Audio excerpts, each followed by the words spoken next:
Okay. All right, I think everyone is starting to join. I'll just give it a few more seconds and then we can kick off, Leanne. Okay, sounds great. All right. See some more people joining. Perfect. I may just kick off and do our introduction and just let people join as they feel free to. So a warm welcome to everyone who has joined us today. With the current complexities and struggles of the business world, there's never been a better time to embrace a more rounded perspective on business psychology. Understanding your audience is one of the key ingredients to success. With that being said, I'm excited to introduce you in a few minutes to our speaker, Leanne, who has some invaluable insights to share with anyone looking to grow the visibility of their business and become more confident in communication, both face-to-face and in the virtual world. First, let me introduce myself. My name is Sarah McLaughlin, and I am the Community Manager at Inspiring Rare Birds. Now, before I dive into any further introductions, I'd like to acknowledge the traditional custodians of the various lands on which we work today, and the Aboriginal and Torres Strait Islander people participating in this webinar. We pay our respects to elders, past, present, and emerging, and recognise and celebrate the diversity of Aboriginal peoples and their ongoing culture. Now, for those of you who are new to the community, Inspiring Rare Birds has been around for over 5 years, and our mission is to create, support, and promote diverse and inclusive workplaces where opportunities in entrepreneurship and leadership exist for everyone. Inspiring Rare Birds is best known for our mentoring programs, where we match emerging leaders in business, in small businesses and corporates with high-quality mentors who engage with them over a 12-month partnership to achieve their business goals. Through our mentoring programs, we've seen businesses grow, confidence develop, and our community thrive. If you would like to learn more about becoming a mentor or a mentee, please don't hesitate to reach out to me or hold on for a few minutes after this webinar today and fill out a short survey so we can get your details. Now, it gives me great pleasure to introduce you to our speaker, Leanne. Leanne is one of Australasia's most successful medical technology business executives and leading expert in high-performance sales teams. Leanne is a passionate oncology advocate and global healthcare specialist with over 25 years in both clinical and corporate environments. Leanne is a psychology-driven business strategist with global experience delivering award-winning strategic impact programs. She is also the creator of the Business Mastermind program and the successful periodic table of sales. Welcome, Leanne. We're delighted to have you join us today. Now, before I hand over to Leanne, I welcome you all to share any questions that you may have throughout the session by typing them in the chat section on the right-hand side of the slides, and we will address those in the Q&A towards the end of the session. Leanne, over to you. Great. Thank you very much, Sarah. What a lovely introduction. Thank you. But when you said over 25 years, I think, gee, I've done a lot. But then I think, geez, I must be old. So it's sort of a two-edged sword. But thank you. So today we are going to be talking about personality intelligence and uncovering the secret language of business. And it really is a secret language. It is something that I have studied and used for a long time. It is transformational and it's, in a way, fun, but it gives an extraordinarily amount of clarity to you, to your brand, to your business, and also identifying others in business, customers and clients. So this first slide, you can see the little icons that I've got here, and they are very important, actually. I want you to have a look at them. I want you to look at their colors, I want you to look at their shapes, look at what they're doing, and just see what resonates with you. We're going to be talking about these little guys the whole way through, and it'd be interesting to see what, as we go through the presentation, when we talk about each of these little but extremely important icons, what they mean to you. So what is communication all about? And for me, I mean, I love talking. I'm a talker through and through, and I can talk forever. But just because I'm talking, does it really mean that I'm getting my message across? Does it also mean that I'm listening? And I don't mean hearing, but actually listening to who I'm, conversing with, to my customers, to my clients, to my husband, to my family. There's a big difference. And when we communicate, we want to connect. And I've got this thought bubble here of a whole lot of words that we use and that we associate with communication and talking and messaging and having a conversation. But it's not just about that. How do they all come together? How do they relate to one another? And how can we best communicate to make the most impact? And we also want to make quite a bit of influence. And influence is what makes us stand out as a business owner, as an entrepreneur, as a as a wife, a friend, a husband, and that is really, really important. So to start off with, I'm just going to show you a little video with some friends of mine. It's very quick, and just to get a bit more of an understanding about communication.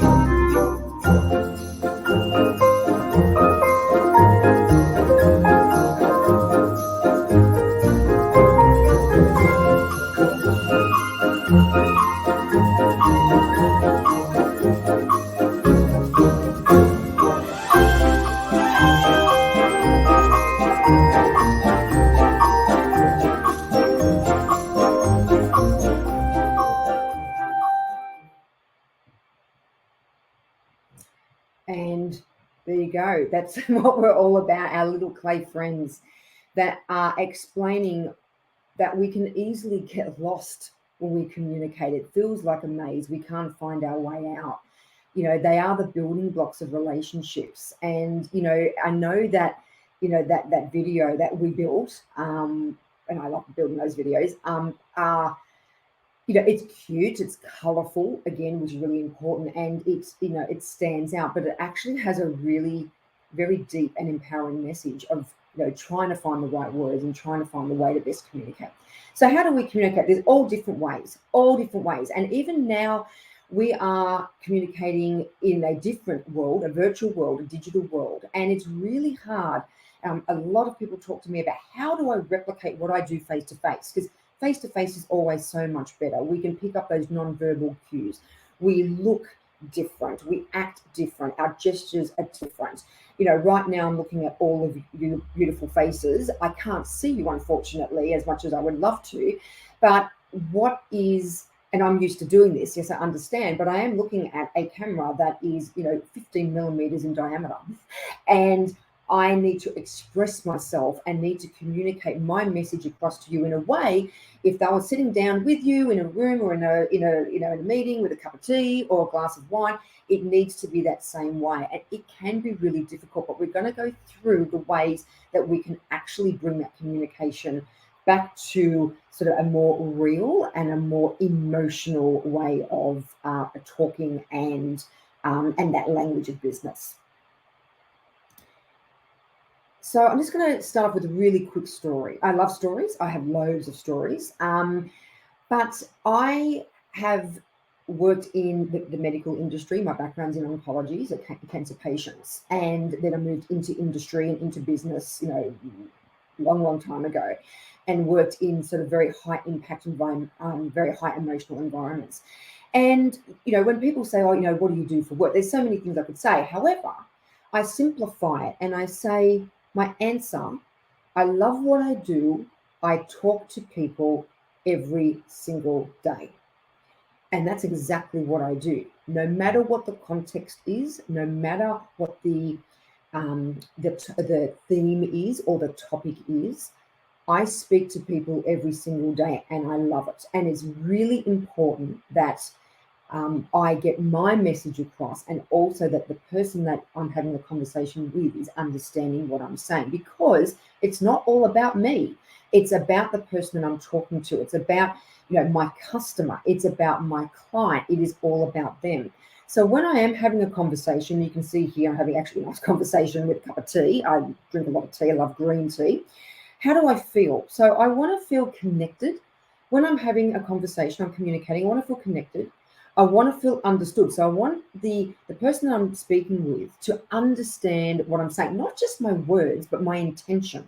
I want to be able to create influence. I want to be able to get across my perspective, my opinion, my thoughts, my ideas. And they may not agree with it. That's fine. But there needs to be reciprocation. And so I want to feel like that. And I want to be happy.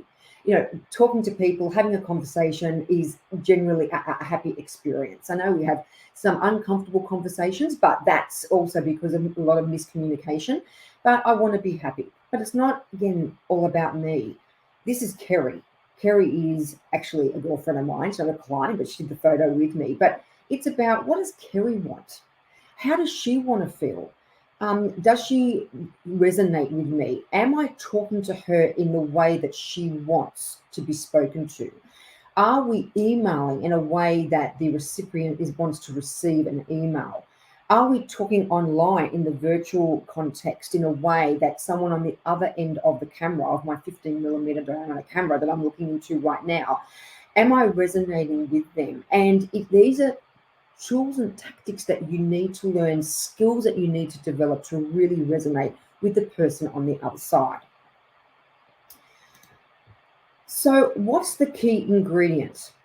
And the key ingredient is one word, is empathy. Now, empathy is getting used a lot lately, I've noticed. I'm not sure if you guys have noticed, but in language, in psychology, neuroscience, and the neuroscience of communication, empathy is so important. So the definition of empathy technically is, it refers to the understanding someone's emotions, desires, and communication style. That's really important, communication style.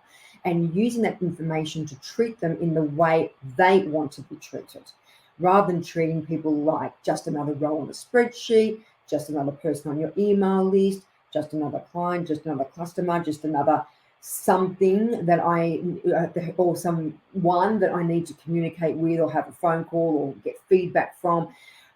Everyone has meaning and a purpose, and they're not just a row on a spreadsheet or a number on a table. Empathy requires a more personalized approach to communication.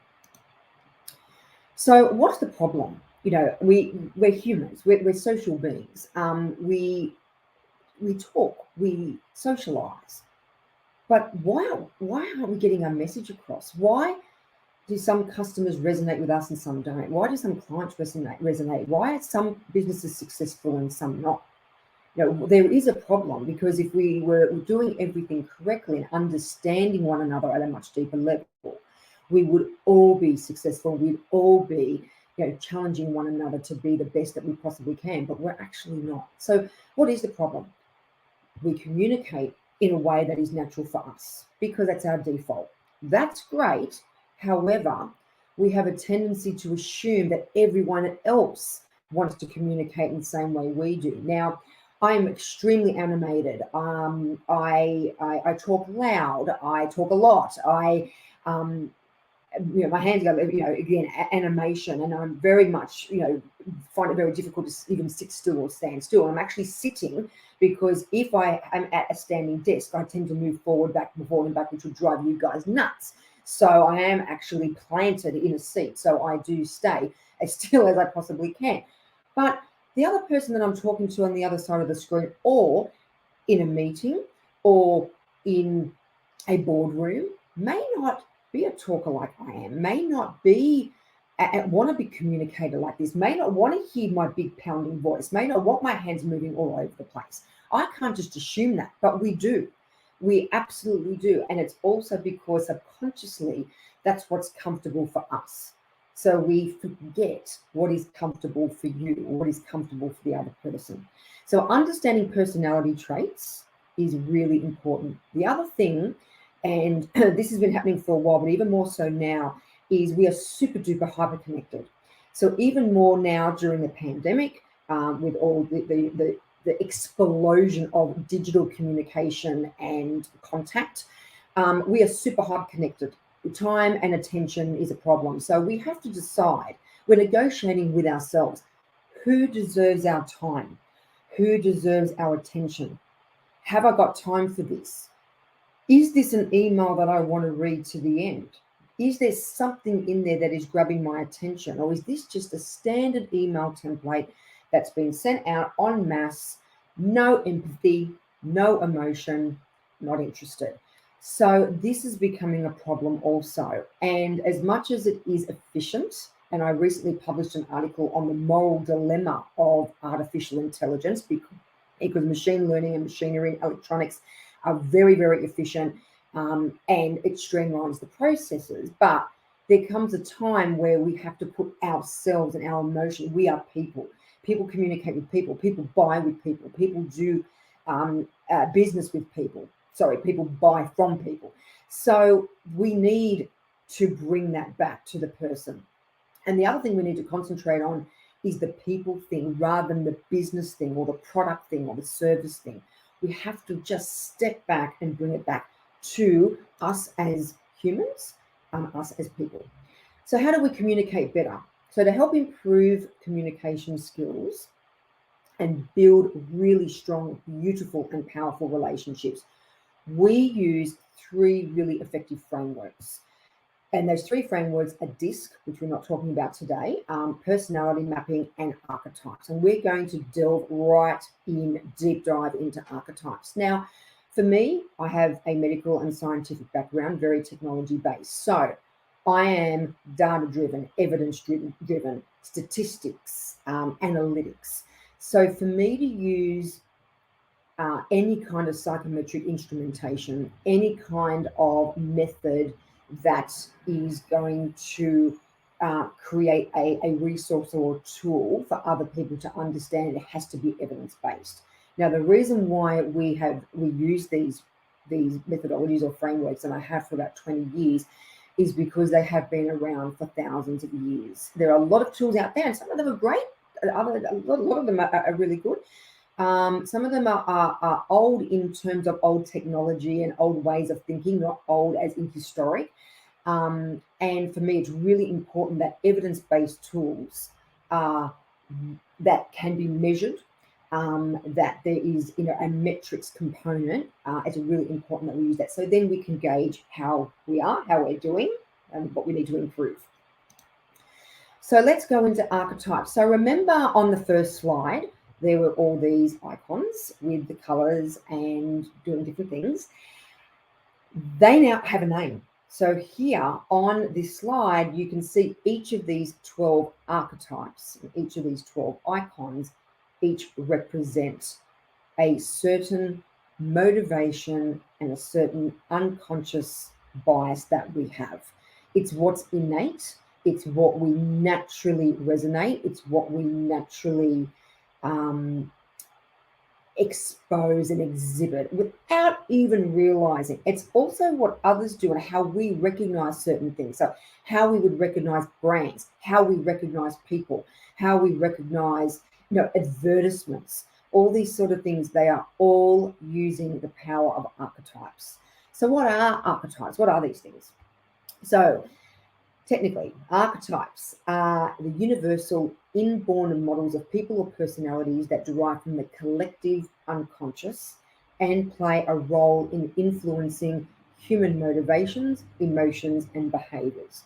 And these were actually derived from a lot of work, actually, to be honest, mainly the entire work of Carl Jung, who developed, they've been around for a long time, but brought them into sort of the branding and the business and the conscious arena of us, actually around 1919. And he was actually a student of Sigmund Freud.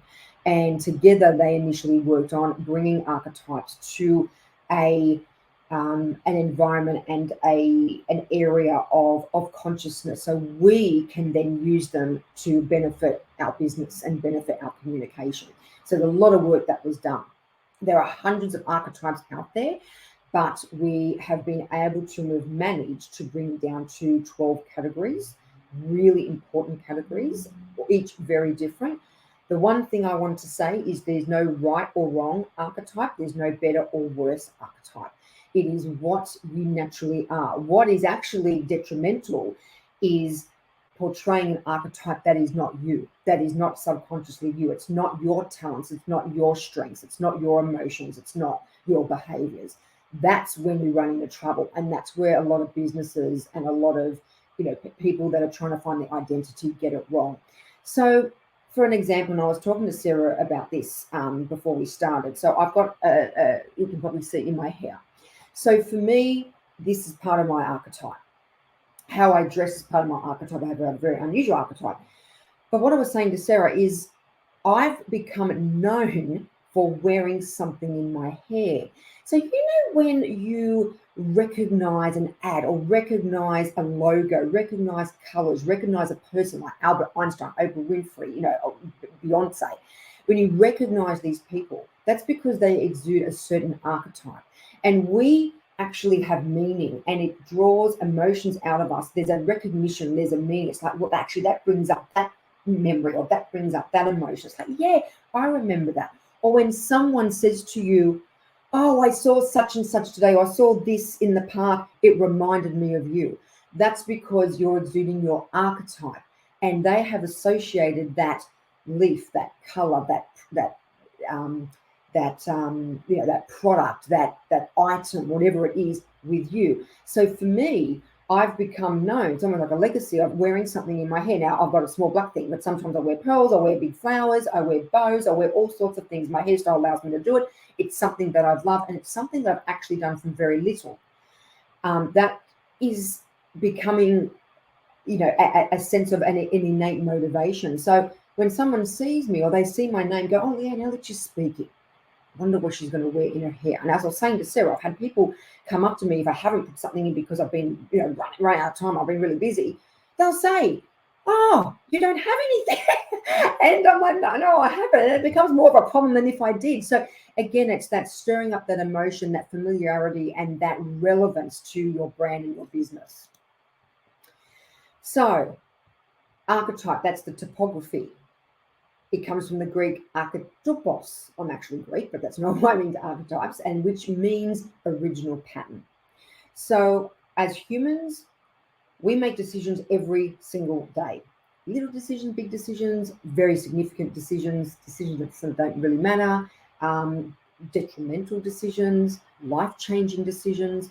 Every decision we make and how we communicate that is based on two things: emotion and logic. When it comes to logic, as our brains love patterns, we tend to associate patterns, symbols, shapes, geometry, asymmetry, symmetry, and the list goes on, that stirs up meaning in the way that it resonates with us and we recognize it. That's what draws us to a person. That's what draws us to a business. We don't realize this. It happens in our collective unconscious. So the Greek archetypos, an original pattern, is almost a perfect explanation of the logical patterns that we follow naturally in our brain. And that's how it influences our behavior and motivations, and how we speak to someone, how we understand someone, and also how they reciprocate that communication and understanding. This is the Oxford English Dictionary definition that I've got here, and I've put that there just if someone is interested or wants to look it up. But the official definition is my previous definition from Carl Jung. So let's understand these guys. So there are 12. Like I said, there's hundreds, but we've gotten down to 12.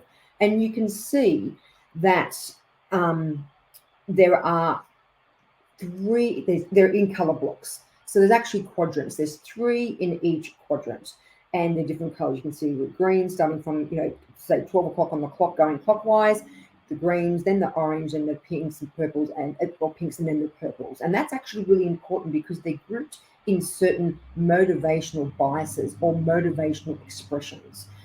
So we all exhibit a primary archetype and a secondary archetype. For me, I'll be going into each of these in detail, but for me, my primary archetype is a sage, and my secondary archetype is creator. That's naturally. I've been to Harvard University, both business school, Harvard Medical School, Sydney University. Harvard itself is a sage, so you can see that, when I go into it, you'll understand why I tend to exhibit the sage archetype initially or primary, and then all my creativity, the building of the colors and the way, the building of the video, all those things that myself and I instruct, but work with my team do, has that creative side. So when it comes to business, how does this work? So understanding your audience, your customers, your clients is key, absolute key to business success. But as easy as it sounds and as straightforward as it sounds, it actually takes a certain skill to be able to truly identify a customer's behavior, a customer's personality, and a customer's motivation. So when you do get that email and you go, that doesn't resonate with me, that's because they haven't taken the time to understand your archetype. Now, I know with a massive email campaign, it's a little bit hard, but that is also the reason why we are not responding and we are not resonating with the information that is there. Sometimes we don't even read it. It may be really important, but we don't, because we hasn't flipped that switch of us understanding exactly where they're coming from. So it's really, really important. So let's break these guys down into the quadrants. So in quadrant 1, which we'll go through in a minute, we have the innocent, the explorer, and the sage. So the innocent, and you can see the graphics that I have used with these, and these are the standard graphics that I use. It's on the website, it's in the quiz, that's everywhere that you see. The innocent is very optimistic, is very simplistic, honest, loves to keep things clean and crisp, likes wholesome. I mean, the guy's sort of a little bit of a hippie, likes that wholesome sort of feel, and encourages other people to do so. So look at the big picture. The explorer, so new ideas, new challenges, exploring new areas, new outcomes, new ways of doing things. So that's the explorer. And the sage. The sage is full of knowledge, wisdom, intelligence, teaching.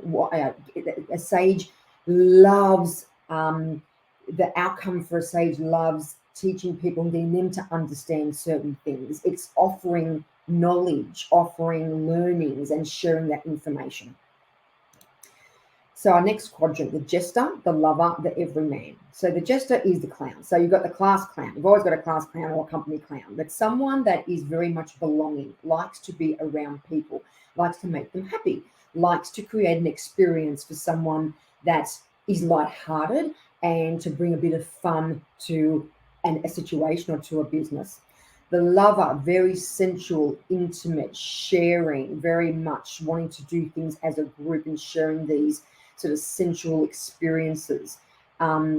Very compassionate and extremely sort of belonging.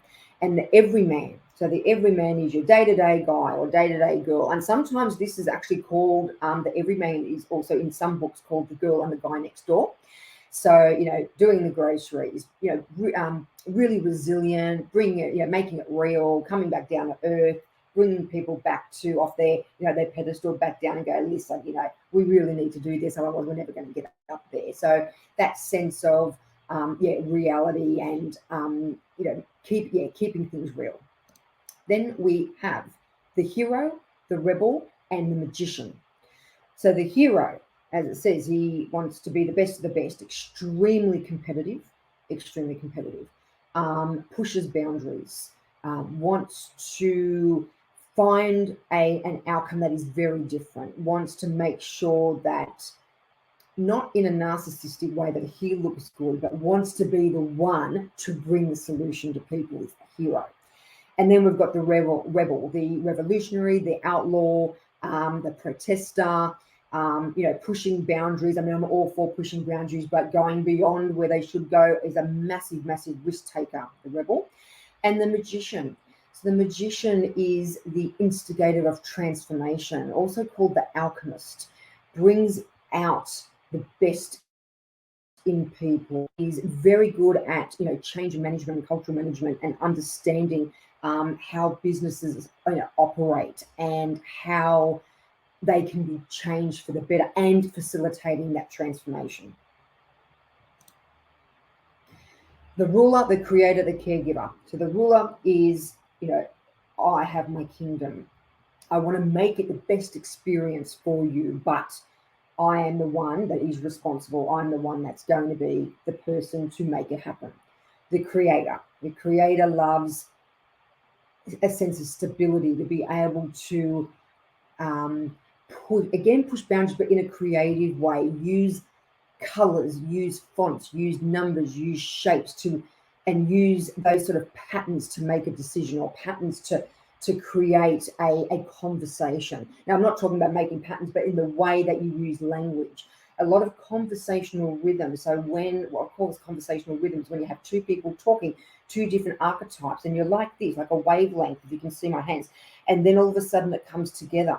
They thrive on that synergy, the creator.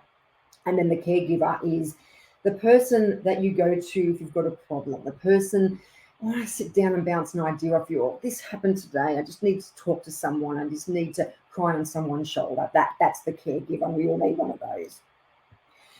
So just going to quickly talk about the wisdom of our 6 brains. Now, this phenomenal drawing. Now, again, my background in medicine, I'm not going to go through the anatomical parts of our brains. I'm going to go through the functioning parts of our brains. And this is created by the Creating We Institute, which is a fascinating organization in the US that was created. And I say was, it still is there, but unfortunately the late Judith Glaser, who created it, she passed away a couple of years ago. A phenomenal woman, I believe. I hear so much about her, and I know people that hadn't known her in the past. She created this concept called conversational intelligence, which I am very deeply use and very deeply involved with and use with clients on how to make. It's not about making a conversation intelligence, but how you use and you communicate with intelligence to have really, really good and productive conversations. So when we look at our, if we go out clockwise from our primitive brain, so our primitive brain quite often is called reptilian brain, and that's what we use when we are trying to protect ourselves, when we are in flight or freeze mode. It's our day-to-day regular behaviours. It's how we function, but it's there to protect us. And quite often when we meet new people, and this is why understanding archetypes is important, when we meet new people, we actually we have to build trust. So our primitive brain or reptilian brain comes into action to protect us because we don't know the person. We don't know what they're doing. We don't know what they want. So we go into protection mode as animals until we get an understanding, and then we come out. And that's how all these different brains work. Our limbic brain is our emotions. So it's actually like a history of our emotions. It understands what we've done previously emotionally and what we're able to do moving forward, and how we can nurture relationships. Now, again, I'm not just talking about, relationships within family and friends. This is business relationships, client, customer relationships, stakeholder relationships. That's really important. We use our limbic brain. The neocortex is our language, what we use for our language and our motivation. And what we do in terms of with judgment and how, we sort of operate our normal sort of cognitive functions that we do every day. A prefrontal cortex is our visionary cortex. So we can create scenarios, we can make judgments, we can try and problem solve, look for areas to make things better. Our heart brain is our connector, so how we connect with people. So not our nurturing relationships, our initial connector. And our gut brain is the synergy between our tummy and our digestive system and our mood and our health. And we always hear and read about how the gut is are referred to as the second brain, and that is absolutely correct. The neurological synergies and part of our central nervous system and how what happens in our gut reflects how we think and how we operate and how we function, how we behave, and vice versa. And we use all these brains, the wisdom of the 6 brains in archetypal communication. So, quickly going through the graph of our motivational grid. So what we have here is 2 axes. We have an x-axis and a y-axis. There's no negative axes. But what we tend to do is push-pull across, push-pull up and down.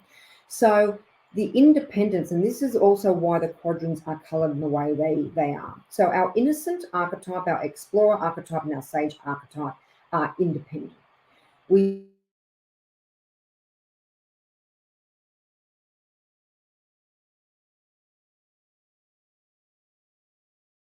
do push-pull from independence to belonging.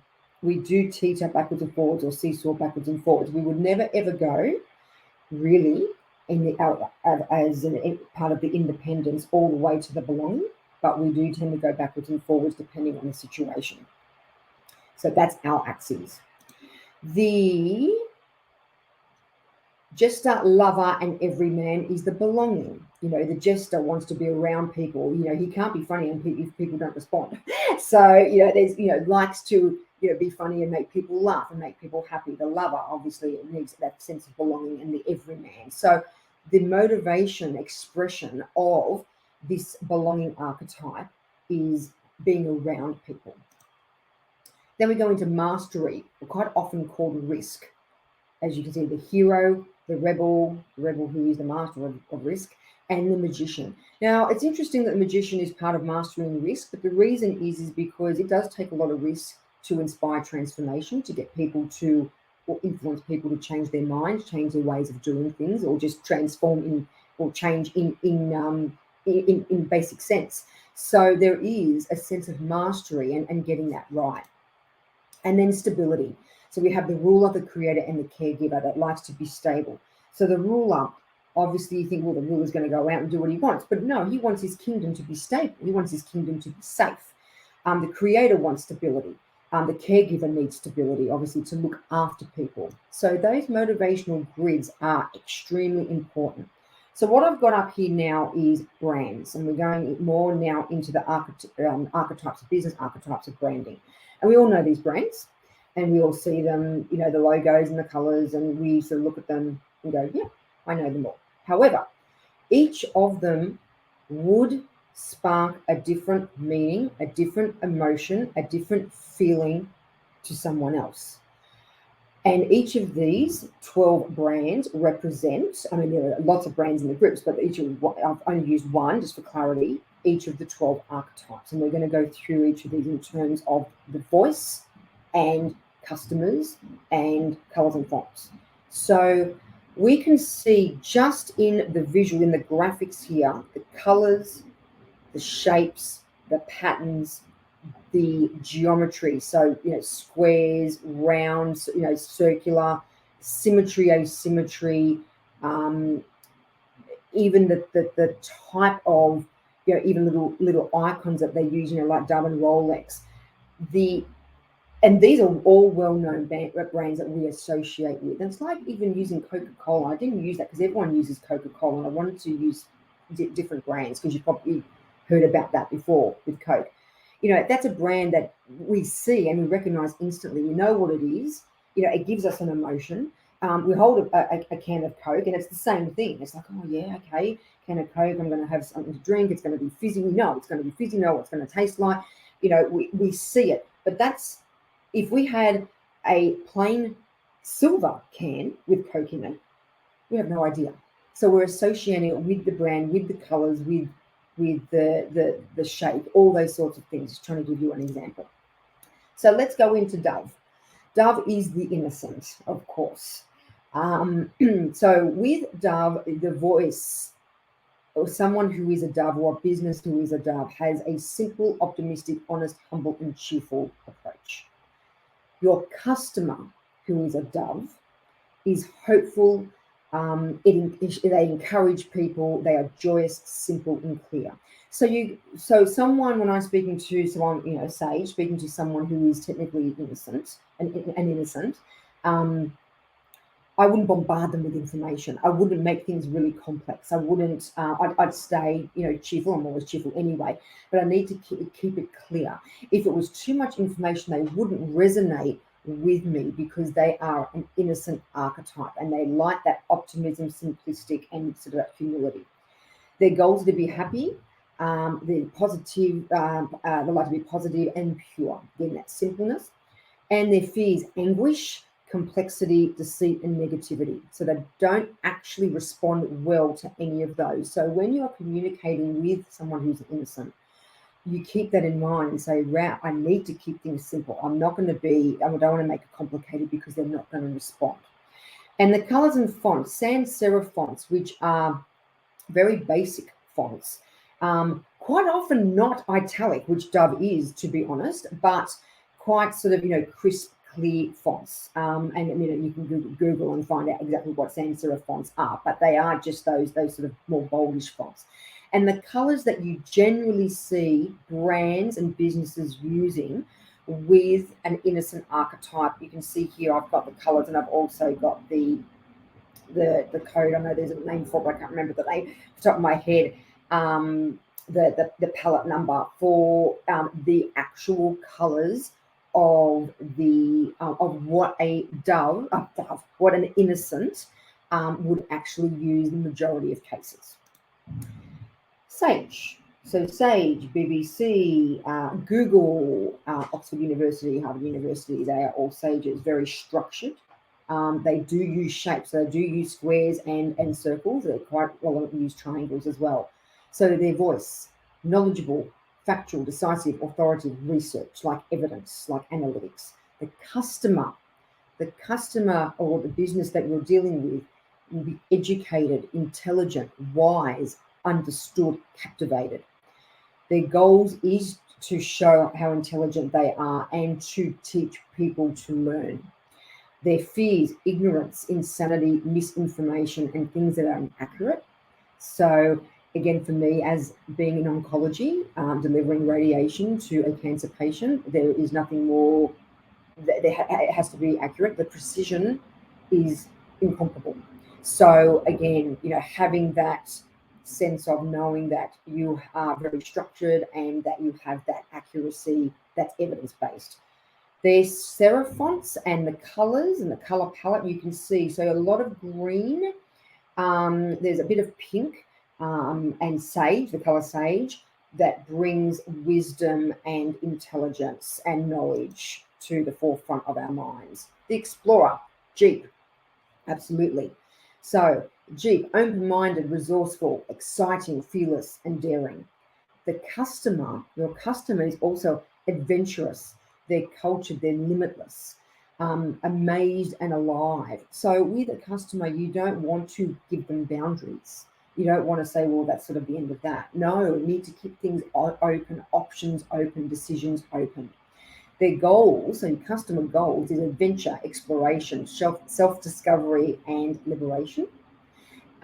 Fears, confinement, immobility, incarceration, and cautiousness. And they also have sans serif fonts, and their colors, the coloring is generally sort of more neutral, more it's like outback, natural, sort of down and dirty, got mud and dirt under my fingernails kind of, colors, because they're exploring and they're creating new ideas and the world is their oyster. They'll go anywhere. So there's sort of environmental colors. The Jester, M&Ms, of course, and our little M&M guys, they are hilarious, especially when they lock themselves in the aircraft toilet because they don't want to be eaten. So their voice, fun, loving, optimistic, playful, enthusiastic, expressive. The customer too is playful, energetic, entertained, amused, and giddy. So with a customer or a business that has a Jester archetype, you can't be super duper serious. They won't relate to you at all. You need to crack a joke here and there, or you need to laugh at their jokes, because they will absolutely try and make you laugh, because that's their job. That's what they innately, that's what they do. Their goals is to entertain, be uplifting, and be positive. Their fears is boredom, sadness, and negativity. They use serif fonts, so they're a little bit fancy. So serif fonts are a little bit fancier, with normally little sort of loops after sort of the letters. Sans serif, which I probably should explain initially, sans is without in French and Latin, so it's more bold. And of course, the colours are more playful, uppity colours, uplifting colours, the pinks, the reds, which are happy and brightening, and very sort of bright and delightful and delicious colours. The lover, Chanel. So the voice, sensual, empathetic, soothing, affectionate, and warm. I mean, even my voice has changed when I'm reading it out. The customer, excited, spellbound, aroused, that desire and passion. So they will want a sense of belonging. They will want to work together. Lovers are very good collaborators. I mean, look at the Chanel symbol, the two C's, Coco Chanel, the collaboration. You can even see in the geometry. Fears, rejection, isolation, invisibility, and contempt. They're serif fonts and script. So quite often you'll see italics, you'll see script, you'll see curls, you'll see flowing letters, flowing fonts, and the typography, their font, their colours are, those shades of sensual, pinks to reds that are real passionate colours and real dynamic. And even though Chanel, I know you're going to say, well, Chanel's normally black and white, and that is true, and that is purely because Coco Chanel herself, regardless of Gabrielle Chanel, I should say, the brand is a lover. Her herself was a creator, and she has those different colours bringing into the brand. But the brand itself, the business, is lover. Everyman, Target. So Target's where I go and get my linen, go and get some pillows, go and get my containers and my kitchenware. It's the everyman doing everyday things. Their voice is friendly, humble, honest, practical, and very, very authentic. They're very fair and very ethical. The customer wants to be understood, included, warm. They're warm. They want to be part of a group, and they want to be valued, because even though they're real and they're real, very realistic and resilient, that's important to them. They want other people to recognize that, so it's important that that's valued. Their goals is connection, equality, friendship, and inclusion. Their fears, obviously, the opposite: exclusion, isolation, disassociation. Their typography, their fonts, it's sans serif, and they sort of have household colours. They are nice colours, but they are things that you would see around the house. Things that you see with brandings of household products or appliances, or things that you would associate just around, home, or around just, realistic domestic sort of life. The hero, Nike, of course. Motivational, self-confident, honest, candid, brave. The customer is also inspired, empowered, courageous. They will take some risks. They're super duper motivated and ambitious. Their goals for bravery, growth, development, and defense, and their fears, incompetence, cowardice, deterioration. So if they see something deteriorating and not going the way that it should be, and no one's intervened to help the situation or to find an outcome or solve a problem, they find that very disconcerting and very uncomfortable.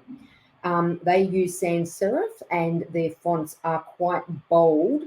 They're sans serif fonts, their colours are quite bold. There's blacks, those deep blues, and yellows that are brightening and empowering, and sort of yellow is very motivational as well. Obviously, you've got our Nike tick, and our Nike tick is black. And there's other, like Adidas. Again, when you think about it and you start looking at other brands and of what you would associate the hero archetype with, you'll see that synergy, and it will resonate with you. Rebel, Harley Davidson, absolutely. This is iconic, and is used always as an example for the rebel or the outlaw or revolutionary. So their voice is disruptive, rebellious, combative, raw. Their customer too, risk taker. They want to be continually stimulated, unconventional disruptor. So if you came to the customer and said, this is sort of the plan, they go, I don't want that plan. Well, let's change the plan. What can we do this better? Can we do that better? I actually don't want to do. So again, that structural process-driven work. If you go to a rebel, they won't resonate. You won't have that communicative synergy with them. Their goals is for change, freedom, revenge, actually, which sometimes can be to their detriment, but that they are, in a way, if you do something bad, you deserve the punishment. So that's quite very much the rebel. Fears, conformity, complacency, acceptance, dependence. So their fonts are sans serif, so bold and very structured, as you can see. And they have almost like hot colors. You've got that deep brown, the orange, the red, which you can see through and through with the Harley-Davidson logo. It's almost like fiery, explosive, fiery colors to, engage with people in sort of like an essence of, just trying to explain, identity of being sort of, not to say powerful is not right, but in your face. Like Harley-Davidson, they have, the Harley-Davidson club in your face. So they tend to be the colors that they use. The magician, Disney. So the voice of someone that's a magician, expansive, moving, articulate, expressive. And remember, they are the ones that really inspire and very much in control of transformation. Customer is cutting edge. They are fascinated. They are always intrigued. They are visionary. They're normally early adopters. So if you have a product or a service that you want to beta test, or you want to engage with someone early in terms of even with the sales process, a magician archetype will absolutely go, yeah, I'll give it a go, or yeah, I'll try it out, or I'll give you some feedback. So they're the ones that will actually, you can work with in terms of early adopters or reference sites, luminary sites. Their goals: knowledge, vision, belief, discovery. Fears: stagnation, ignorance, doubt, and uncertainty. And their colors and fonts, they also are serif and script. Quite often they're decorative fonts. So decorative fonts will be in italics and have, sort of extraordinarily beautiful loops and the curls in the font, and they are beautiful, beautiful fonts. So quite often a magician will use those kind of decorative fonts as well. And their colors are very bright, very happy, very expressive. The ruler, coming down to the last three. So the ruler, Rolex, of course, and Rolex empire, very elite empire. They're commanding, they're refined, articulate, powerful, and elite. Like to be seen like that. Their customer is normally successful or want to portray or show or exhibit success. They show leadership qualities, authority, exclusivity, status. Their goals are power, status, success, and wealth. Their fears: insignificance, failure, failing the ruler of the kingdom, the leader. They're there to represent, power and integrity and control, and insignificance, failure, and destitution is just mind-blowing for them. It's devastating for them. They have very bold serif fonts, and the colors you can see are very regal. So you've got those deep greens, the purples, a lot of colors of what priests wear. So if you're going into religion, not really going into religion, but talking about religion, but those sort of regal cascading colors of that strength and power, almighty, which is technically back in the day, and even more now too, but back in the day, the church was very, very powerful. So again, you're associating those colors with those brands and associations. The creator. So we've got Lego. So of course, because with Lego you build, there's lots of colors, it's exciting, it's unique. As you can see, the voice of a creator, descriptive, visual, provocative. We like to encourage people to think differently and use knowledge and colors to create and come up with something unique and something quite different. Creators are very much in business a differentiator. So even though they do push boundaries, but not like the rebel, they like to create something or be seen as something that is extraordinarily different in business, and normally quite successful because of that. Their customers are always amazed, inspired, willing. They can be a little bit envious. So a creator can be, oh, how did they do that? Oh, I love that color. Oh, I love that top. Oh, I love your shoes. I love that color, looks great on you. I wonder if I could wear that. Or I wonder how she did that. How could I emulate? So it's not jealousy, it's envy. They're applauding someone for coming up with a design or a color or contrast or something unique that they sort of go, oh, I wish I did that, or how can I incorporate that in my brand or in my identity. Their goals: creation, originality, vision, and imagination, of course. Fears: duplication, familiarity, delusion, and indifference. They also have script or handwritten fonts, again, decorative fonts. Handwritten fonts quite often. So it will be that handwriting style of font that you will see. And of course, their colors are bright and exciting and inspirational, and those real, quite significant primary colors. And the caregiver, UNICEF. So the voice, I mean, you can even see in that logo of UNICEF, the adult with the child. We've got, the wreaths of, the olive branches with the world of coming together and taking care. The child's hand is pushing forward to, the mother or the carer. So you can see that in that brand. So we've got caring, considerate, thoughtful, kind, and generous. Our customers want to be loved. They want to feel safe. They don't want to be alone. They want to be secure, have that stability, and they really want to be looked after. So a caregiver as a customer absolutely requires excellent customer service. They don't want to be forgotten. Quite often they'll think, well, they've forgotten about me. No, we haven't. We just haven't had time at the minute. But they want that constant communication, that constant feedback, even if it's a 5-second phone call or a quick text, that's the caregiver. That's how they want to be communicated with. Their goals are support, to service, to help people.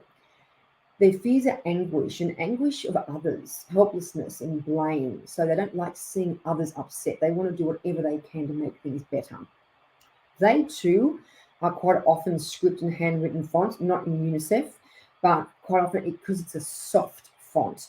It's soft and caring. So those kinds of fonts are, very, very much a caregiver font. And the colors are unintrusive. They're not intimidating. They're pastel. They're soft, and it gives us a sense of sort of safety and even sort of psychological safety. I know UNICEF is blue, but it's obviously a version of one of these. But looking at them, it's like, I'm relaxed, I'm calm. So what does this all mean? So we've gone through the brands, we've gone through the colors, we've gone in depth through archetypes, we've gone through how you communicate with different archetypes. Why are they so powerful and important? First of all, it gives us more confidence in identifying who we are talking to and how to communicate effectively. It accelerates trust. So understanding the personality type of someone and knowing how you need to adjust your communication to talk with them immediately creates that conversational rhythm, and the trust exponentially accelerates because there's that connection. Like, gosh, I'm not just a customer. They really want to know what I'm about. They're connecting with me. You have longer, more engaging conversations. Absolutely. 100%, because you're on that pathway, you're on that rhythm of connecting. You build stronger, more successful relationships. Now, I've got clients and people that I've worked with for over 20 years. I have this extraordinary connection with them. I'm nothing like them, and they're nothing like me. So we're not both sages or creators, absolutely not. But I know how to adjust my behavior. I know how to adjust my communications for someone who is a lover, for someone that is a ruler. And they don't pick it up. They just go, wow, yep, just saying exactly what I'm thinking, exactly the way I want to go with my business, exactly the way I want to go with my brand. It's what I want to achieve. You have a much better understanding of relationship dynamics. I mean, even after this quick presentation, you'll have a better understanding. You become more influential. This is really important because in business, you need to be an influencer. Now, I'm not talking about an influencer on social media, as in influencing decisions, influencing ideas, influencing creation of or generating protocols, processes, scripts, whatever it is, new products, new concepts, having almost like a leadership, having people go to you and actually say, well, yeah, that is a good idea. So you become an influential figure, and you definitely become a thought leader, which I actually got in the last point. It increases business visibility and brand exposure. Now, this is a whole nother area to talk about, which we haven't got time today, unfortunately, but it is an unbelievably powerful tool, archetypes, in terms of business visibility, brand exposure, identity visibility, and your significance with a brand, your significance with a business, and its values and what it means. Sarah and I were talking initially about this and how the transformations that I've seen from businesses that were doing okay to all of a sudden having this identity that people can relate to, and they are a differentiator in their industry, and the power that business and that brand then has. And it identifies you as a thought leader and an expert in your field, because you've given people, not only have you got clarity, but you've given people clarity about what you do, how you act, how you feel, what your motivations are, how you want to influence, what the values are, the mission of the business. And you create this consistency of knowledge and this brain's trust that people go to for authority. So one of my biggest quotes, what I say almost on a daily basis that I absolutely love, is we need to make sense of human behavior in an unpredictable world. And I'm on a mission to make sense of human behavior and communication in an unpredictable business world. And it's not something that is looked at very often. It's not something that is dived into very often, because you need to have the right tools, but it is so, so important. So what I would like you guys to do, now that you've listened to all of that, is you can head to, I've got the link there where you can do the quiz to see what your archetype is. Now, what I find absolutely amusing is that a lot of people go, oh, I'm a magician, because they have a feeling of what they're like, what their own motivations and behaviors and patterns are. I'm a magician. No, I'm an innocent, I'm a jester. And quite often it is not what you're thinking at all. Because you've got to remember, it's our collective unconscious, what we naturally do as a default. That's where the power is, not what we think we are. So I'd like you to think about what you think you are. Have a look at the circle and the names and everything and all the information that you now have. Have a think, and then do the quiz and find out exactly what you are. At the end of the quiz, when you get your result, it actually is a one-page document with the explanation of why, what it means, and how you go about using that. So thank you, everybody, for listening about one of my absolute passions in the secret language of business. I'd love to connect with you all. Wish I could see you all. I'm on LinkedIn, Instagram, Facebook, Twitter. I've got my website there, my personal email, and there's also the link to the archetype quiz. Thank you. Amazing. Thanks so much, Leanne. Actually, interestingly, yesterday when Leanne and I were chatting, I was convinced I was a lover. And after doing the quiz, I actually found out that I'm a ruler. So it's quite surprising. So I encourage everyone to jump onto Leanne's website and take the test. You may just be quite pleasantly surprised. So just to end off, I wanted to, Leanne, just read out a few questions that have come through Yep, sure. from some of our audience. So the first one is, how can you tell each customer's archetype? Or would you just A/B test different archetypes in your nurture sequence and see what sticks? So in terms of email marketing or digital marketing, that must be. That is very interesting. In a digital world, in a virtual world, it is tricky to work out because you aren't seeing them, you aren't looking at them, you're not engaging with them face to face.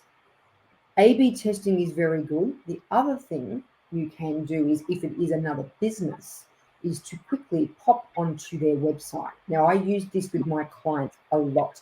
When we are looking at new customer acquisitions or new business acquisitions, we jump on the websites and we have a look at the structure of the website, the colors, the fonts, even the way people are sitting and standing in their photos. And from that, using the information I've given you, you can get an idea about what kind of archetype they exhibit and they represent.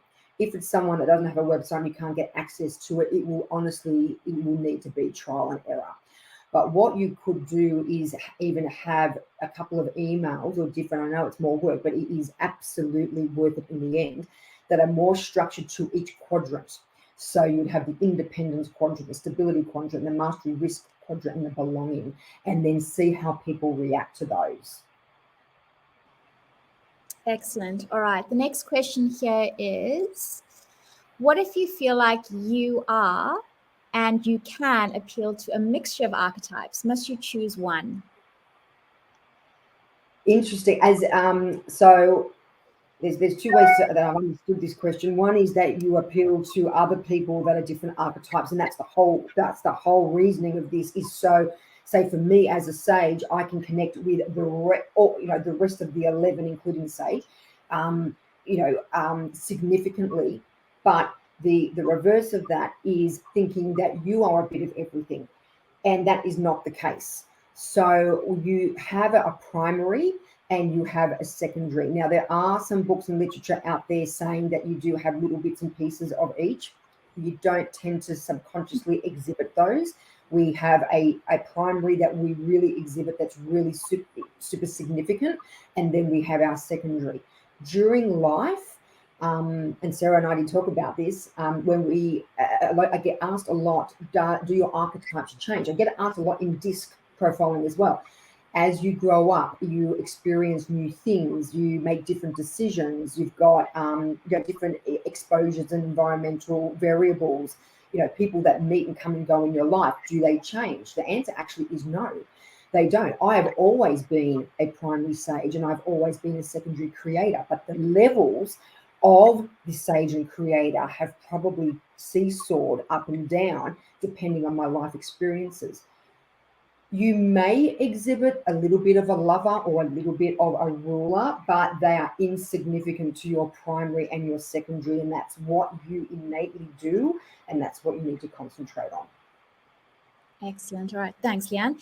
The next one was, we have a two-sided marketplace. What are your thoughts on having two archetypes that align with the two markets? Interesting. Yes, as long as you identify each market with the correct archetype.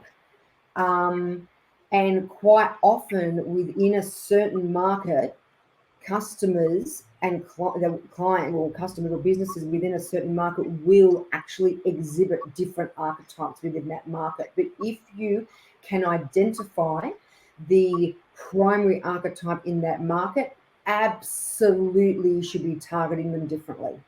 Absolutely. I mean, I have all archetypes as clients, our business, and we actually bespokely and customize each program or workshop or whatever it is, consulting with each person. So I would never ever coach or say teach a sage workshop to a lover archetype. So if you can identify those, absolutely, because you'll get that significance, that resonance, and that relevance back, and you'll start seeing that communication sort of exponentially accelerating. Okay, next one. Would you have any advice to assess someone else's archetype before you meet them face to face? You can get them to do the quiz. I mean, to be honest, you can. So if we go back, we can get into the quiz and say, hey, I want to know what archetype you're before I talk. I'm only joking. I absolutely joking. If you haven't met them, but you've had a conversation, even if it's an email conversation or you've had a conversation on the phone, have a look at their structure of their sentences. Listen to the structure of their sentences. Go back. Will we be sharing the Sarah, the notes? Yes, yeah, correct. Yeah. So go back to where I've got on each of those archetypes, the voice and the customer. If they're showing tendencies of being very crisp, clean, honest, having a lot of integrity in the way that they are writing, then you can sort of say, well, they're actually more of an innocent, or they're more of the independence quadrant. So you can use other methods of communication to try and identify. That's actually what I do, but it's a skill that you need to develop. But you can do that and help to identify when you meet them, whether if it's correct, absolutely, that's what they are. You might want to reassess once you actually meet them face to face and have a conversation, because I wouldn't say that what you're seeing on paper and what you're hearing is what they are when you meet visually. And this could be even on, I'm not even talking face to face, even online. Right, okay. 2 more questions. How can I find my niche and build a personal brand from this? So firstly, you need to understand. So archetypes, sorry, just talking over myself, very much in branding. In fact, there's quite a few books on brand archetypes and using archetypes for branding. And I think that's extraordinarily important for a business or for an entrepreneur or a founder to understand their own identity and get their own clarity to then send the message across. So first of all is understanding what you are as your archetype, your personal archetype, and then working on that and trying to understand what you want the business to look like. What messages do you want? What values and what mission are you trying to achieve? And align those with an archetype. Like I was saying with Chanel, Coco Chanel, Gabrielle Chanel is a different archetype to her brand. Now, she does have a sense of that because the brand wouldn't be what she without her. But we need to first understand what we are and how we can translate to the way that you want the brand to be. Getting clarity about your brand is super important. And it's only then, actually, I see people's, if they had light bulbs in front of their faces, they'd all be going off every time I talk about brand clarity and working with them of understanding the identity of a brand, because then they've got this synergy and they can go forward with an essence rather than a mismatch and find that unique, niche that you're really good at. You've got to remember, you yourself are an expert. You're an expert in your field. You need to then project that industry expert out to others. And the way to do it is to use your archetypal strengths to get that message across. All right, and the last question here is, what are some great books and courses you can recommend for archetypes and neuromarketing? Sure. So books this is an excellent book. You may have to read it out, Leanne, in case the video. Oh, right, okay. Sorry, I'm pushing it up to the 15mm diameter camera. The Hero and the Outlaw is actually a really, really good book on archetypes and branding archetypes. That was The Hero and the Outlaw? The Hero and the Outlaw, yeah. I've also written a book, but I used, in my book, I've talked about DISC, not archetypes. So I have a book available, but that's not on archetypes. Courses are a little bit tricky because there are some that there's a lot of people that don't understand Jungian archetypes. This is going to sound a bit self-indulgent, but it's not at all. And I'm a sage, so you understand that I'm not self-indulgent at all. But I run workshops on archetypes and the brand and identity of your archetype and how you use that, the secret language, so to speak, and psychological triggers in your brand, in marketing, in business, in yourself. So understanding yourself as well. You can go online and have a look at some others, but they're not great. They're not great. I haven't been able to find, without becoming a practitioner and doing a sort of diploma practitioner's course, which is 2-3 years long. There aren't sort of a lot of small courses that you can do that are that beneficial, which is why I wrote. Well, we, the team, wrote ours. Yeah, but the book's great. And I'm just trying to think that the other book that is also fantastic that I use on a daily basis, and this comes down to when I talked about the wisdom of the 6 brains with creating we and conversational intelligence, is the book Conversational Intelligence by Judith Glasser. This really transforms the way that you have conversations. It divides the way that you communicate into 3 levels, level 1, 2, and 3. You always want to be in 3, but it is the hardest to get to and to maintain. And this this is extraordinary. The conversational intelligence is an extraordinary concept that I'm actually obsessed with, and I use it all the time. And I actually use this together with all my archetypal work. So they're the 2 best books at the moment. Excellent. Thanks so much, Leanne. I think we'll leave it there for today. Thank you to everyone who has joined us. If you'd like to reach out to Leanne, I'll be sending out a follow-up email with the recording of the session, as well as Leanne's details. So please feel free to contact her and jump onto her website and definitely do her test. I've seen a few people who have done it already and it's starting to pop up and let me know. I'm going to know. They'll have to tell me, because obviously I don't see the results because it's confidential, but they'll have to tell me what they are and what they thought they were. Yeah, amazing. If everyone would just stick around for a few minutes when you end the webinar, just to fill out a short survey, just so we can grab some details from you, that'd be wonderful. And thank you so much, Leanne. It was lovely to work with you on this. My pleasure. It was great. Thank you for inviting me to join, and thank you everybody for listening. Cheers, everyone. Bye. Bye.